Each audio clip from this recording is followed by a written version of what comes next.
Good morning, everyone. Today we're going to talk with our fellow colleague, Anita Comeau, who is the manager of the Prairie Edge Book and Music Store.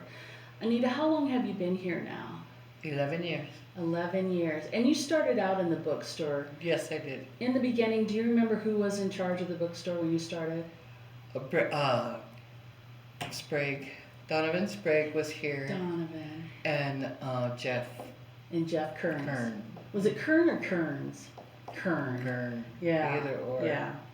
So, as the time has gone by, I know personally that you have evolved our collection of books that we carry now. Yes. And that you personally look over all of the books that you carry now, the more recent publications.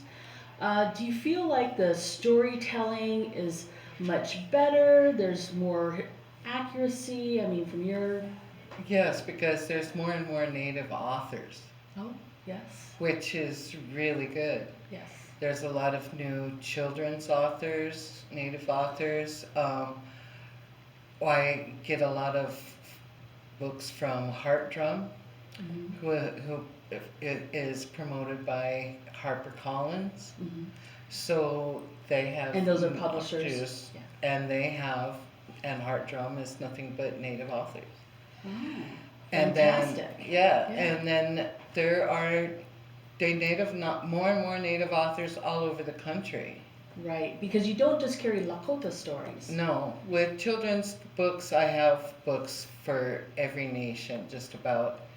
Basically here in the Greater Plains, but every nation.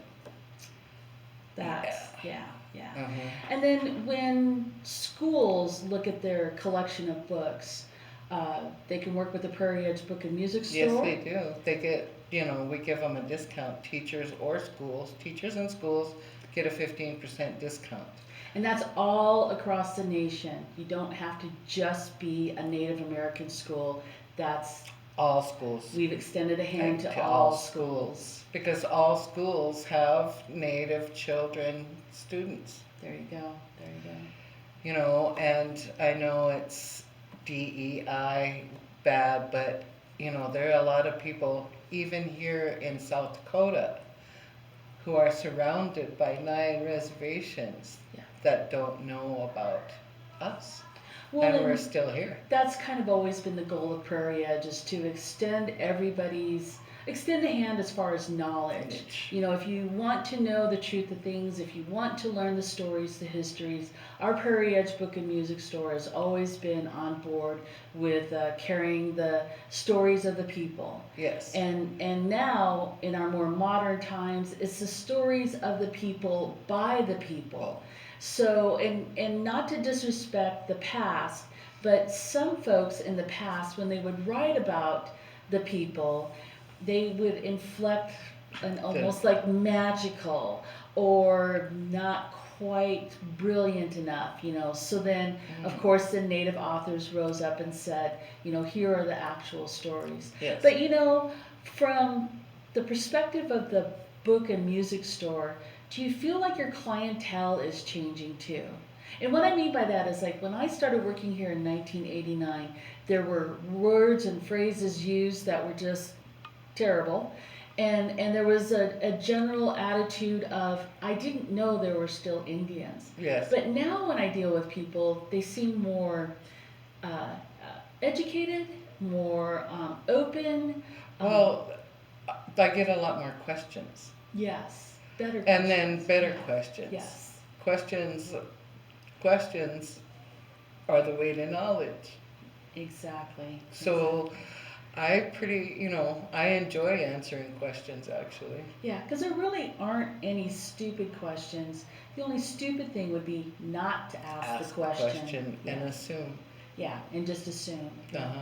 So tell us about where you're from. Well, I was born and raised at Standing Rock, which is on the border of North and South Dakota. Mm-hmm. I lived in several different places. I lived on the Crow Reservation, and I lived in a little tiny 12-mile wide reservation called Goshoot in Nevada. Oh my. Way out in the boonies.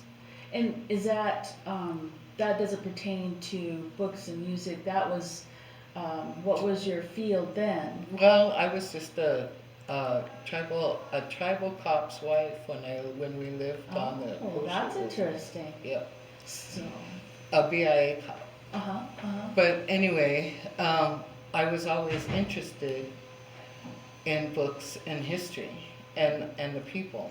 right, My brother also, I guess we come from a family of readers, and my brother always had Western Horsemen or the True West or different things like that. And when the kids were sleeping on Saturday afternoon after chores were done, I would lay on his bed and I'd read his magazines. And I just kept it up, yeah. you know, always read. Of course, when you come from people reading, Storytellers, yeah, yeah, you read and yeah, yourself. fantastic. So then, how did you end up here in Rapid City then? Well,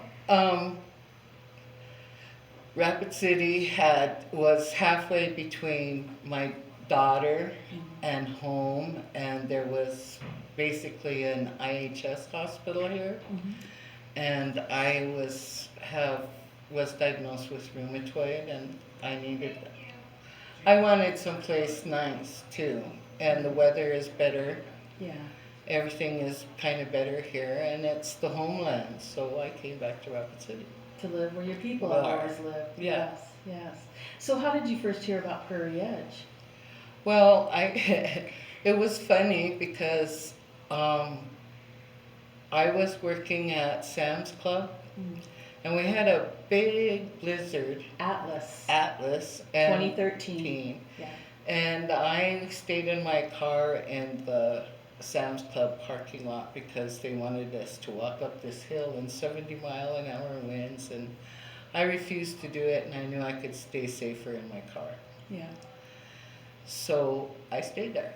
And then I stayed working there for a while, and then one day I just couldn't take it anymore. And when it was my time to go on break, I gave them my money tray and went up and got my stuff and then left.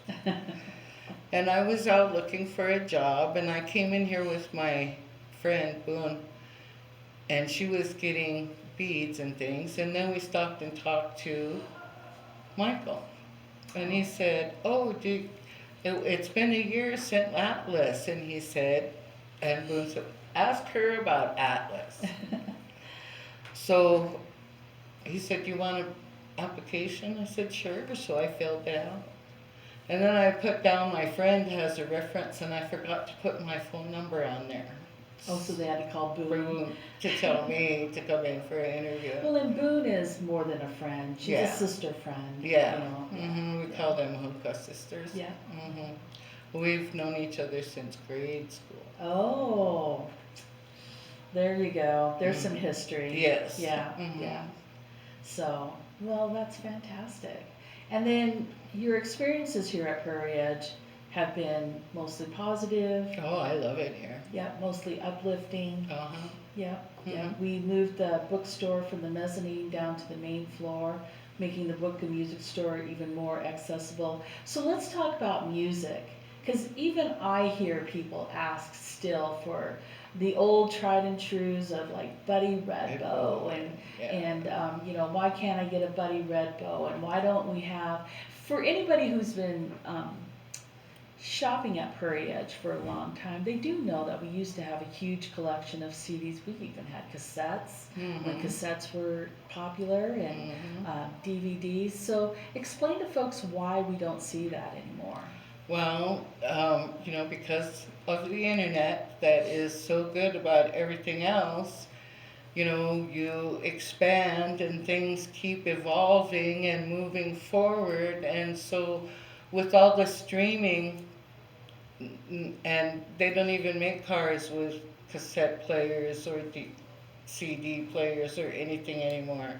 So it's all on the radio or on your phone and A streaming service. And then the groups themselves, the powwow groups and the artists, they don't have, they can promote themselves. They don't need the middleman anymore. Right. They can sell their own stuff without having to, you know, And getting, that expense. yeah, That expense that they would have to take a cut to sell wholesale or something now. yeah, Now they can set a price for a song and get that price, which is good for them. yeah, yeah. But More a lot money. of us old folks sure miss our DVDs and our CDs. Yeah, yeah. The Yes. movie industry is even It's changing. I changed. read an article where DVDs are probably not going to be, pressed anymore because of all the streaming services. And Yeah. again, because you can look at them on devices.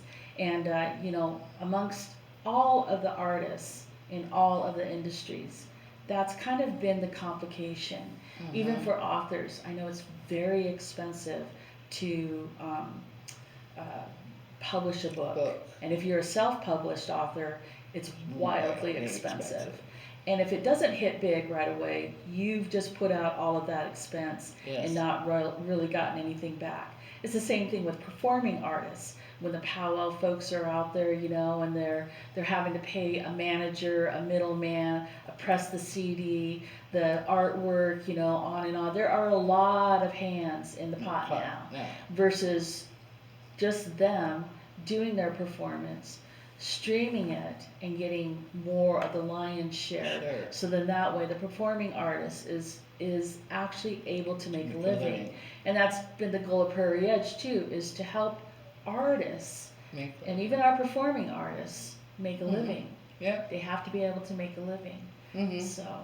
And we have a lot of people who write books that come in with their samples, and we try to do as many as we can. Yeah, yeah. Sometimes it's hard, but we try. Especially as a mom and pop shop. Yeah, yeah. We're not BAM, we're not Books and Border or whatever those people are. Sorry. Yeah. And but we hold our own. And we are specialized, because there is a BAM here, but they don't have the history books or the extensive collection that pertains to this area, because we don't just have imprints now, we have out of prints, which covers a lot of history, which is Native American and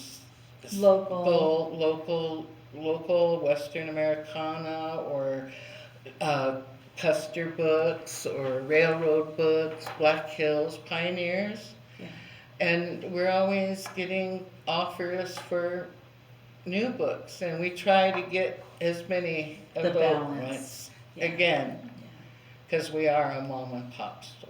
Well, from my perspective, I feel like you're doing a fantastic job, that it's really impactful for the community, and not just our Native community, but the community that we live in right here, right now, as far as giving the best of what we have to offer to anybody who comes through the door. So, good job, Anita. Yeah, thanks. You're welcome.